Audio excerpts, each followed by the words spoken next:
The Apple Watch Series 10 is here. It has the biggest display ever. It's also the thinnest Apple Watch ever, making it even more comfortable on your wrist, whether you're running, swimming, or sleeping. And it's the fastest charging Apple Watch, getting you 8 hours of charge in just 15 minutes. The Apple Watch Series 10, available for the first time in glossy jet black aluminum. Compared to previous generations, iPhone XS or later required. Charge time and actual results will vary. This episode is brought to you by Indeed. We're driven by the search for better, but when it comes to hiring, the best way to search for a candidate isn't to search at all. Don't search, match with Indeed. Use Indeed for scheduling, screening, and messaging so you can connect with candidates faster. Listeners of this show will get a $75 sponsored job credit to get your jobs more visibility at Indeed.com/SBO. Terms and conditions apply.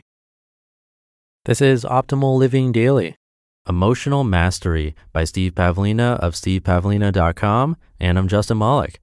Happy Thursday, almost to the weekend, and welcome back to Optimal Living Daily, where I narrate blogs for you so they can take a break from staring at a screen. Now let's get right to Steve's post as we optimize your life. Emotional Mastery by Steve Pavlina of stevepavlina.com.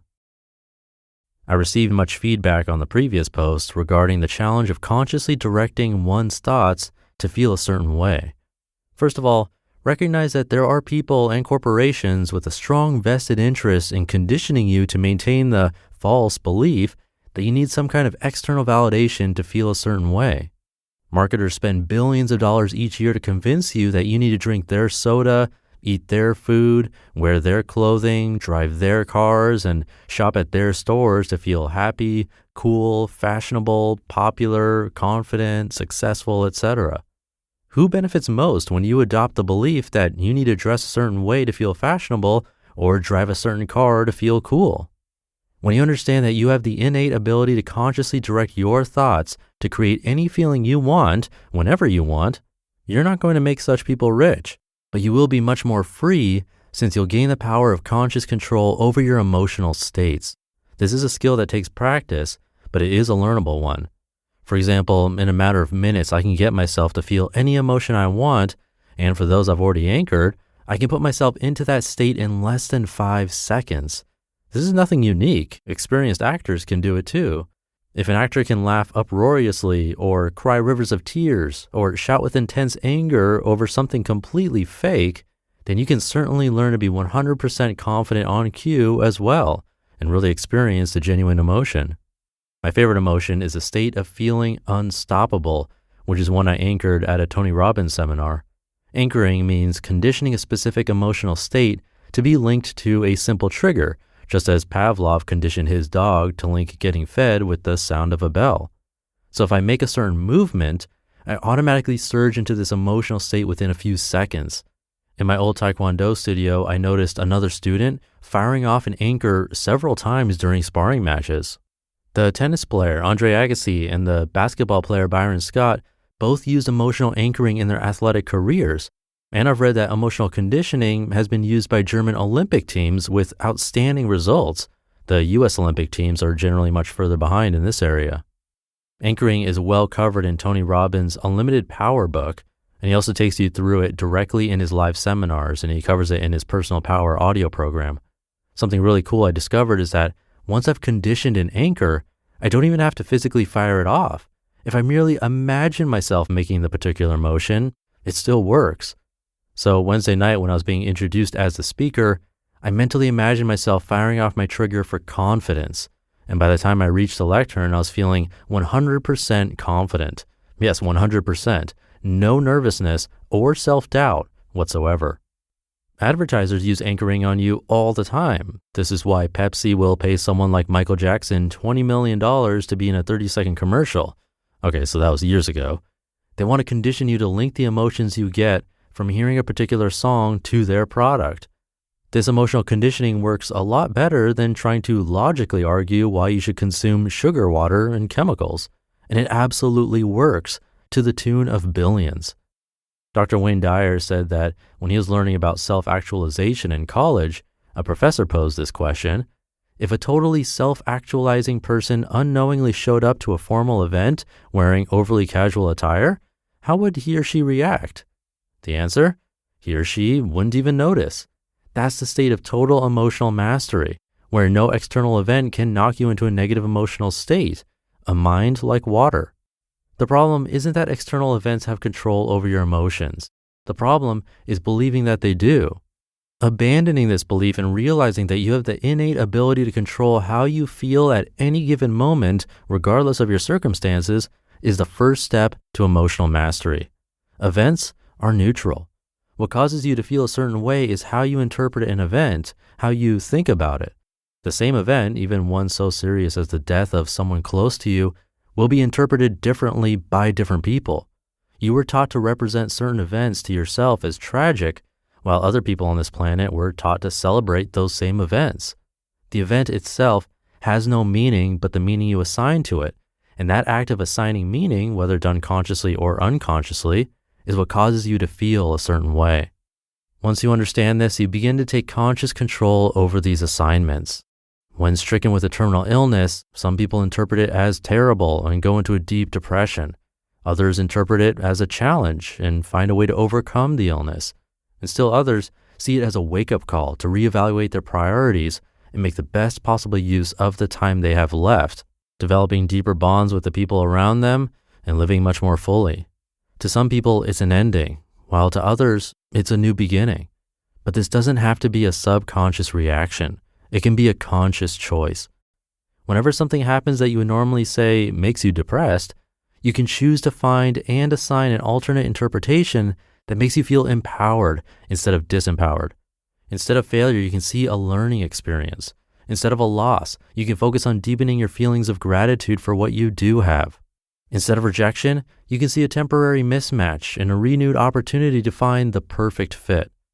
Just because TV teaches you to feel a certain way in response to a certain event doesn't mean you have to blindly accept that interpretation, especially since the TV business benefits when you feel down and thereby tune in to try to change your emotional state. Between stimulus and response lies the opportunity for conscious choice. You can be fired from your job and turn it into a victory instead of a defeat, Lee Iacocca did. You can go bankrupt and move on to even greater wealth, Donald Trump did. You can be injured to the point of disfiguration and turn it into an advantage to inspire others, W. Mitchell did. You can be dumped by your girlfriend, feel suicidal, and yet still bounce back, Billy Joel did.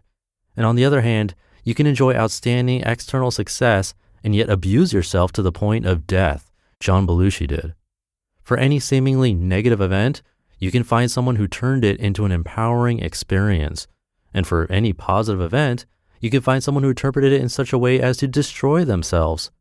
Avoid the trap of letting events subconsciously control you and use the power of your consciousness to decide your own interpretation of events for the greatest good of all. When you reach the point of becoming independent of external events, you're truly free. This is a state of being detached from external events, knowing that you can exert direct conscious control over your thoughts instead of needing something external to do it for you. Dr. Wayne Dyer refers to it as being independent of the good opinion of others. No matter what happens to you, you can still choose to be at peace.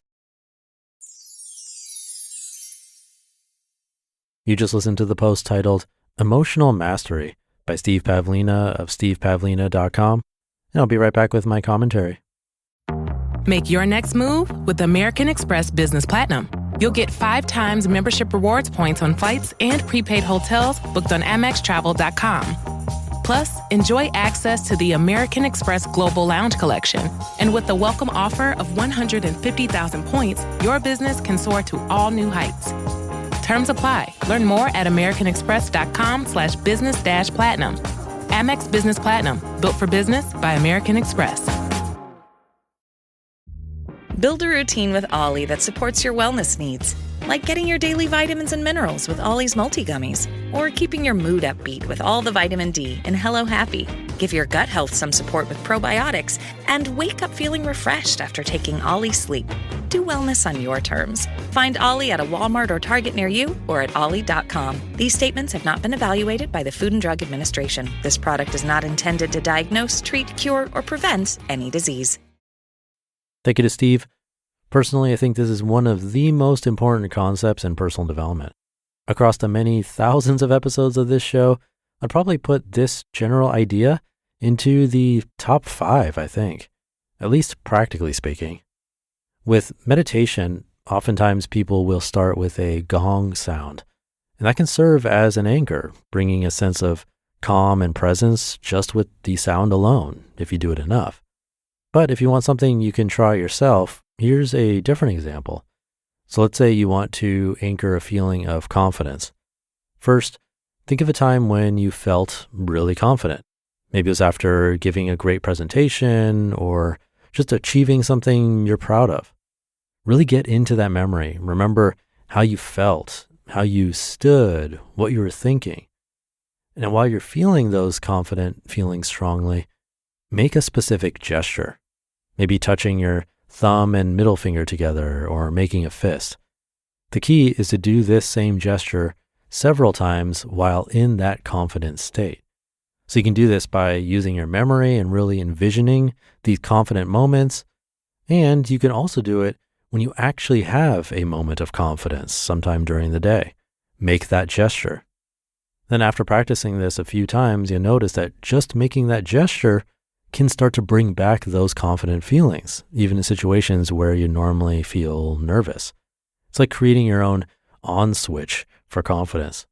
It's really cool stuff and definitely worth practicing. So thank you again to Steve, and thank you for being here every day and learning along with me. Have a great rest of your day, and I'll see you tomorrow as usual, where your optimal life awaits.